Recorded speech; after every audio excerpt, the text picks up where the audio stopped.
She worked with dead bodies every day, but one of them almost destroyed her entire life.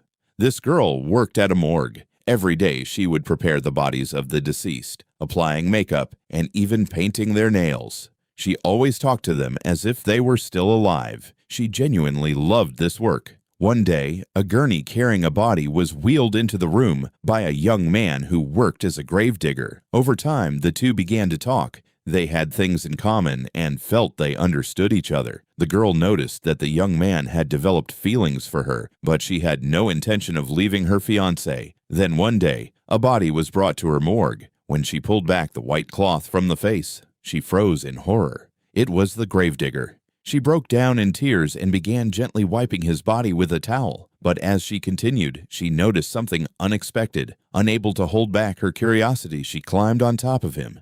And at that very moment, his hand moved. In a panic, she bolted out of the morgue. When she came back, the body was gone. It turned out to be the gravedigger's prank. He had staged the whole thing as a way to get closer to her, but she could not forgive him for it. After that incident, she quit her job and went to work at a cosmetics store. A few months later, she decided to get married. It seemed like her life was finally back on track. But during the wedding ceremony, a video from the morgue suddenly appeared on the screen. Her husband and the guests were completely stunned. She tried to explain everything to her husband, but at that very moment, the gravedigger walked into the hall. He announced that everything in the video was true and that he had done it all out of love for her. Her husband left her on the spot. The video spread across the internet. No one would hire her. People around her snickered, and her friends turned their backs on her. In desperation, she spent her last money on a gun to take revenge on the gravedigger.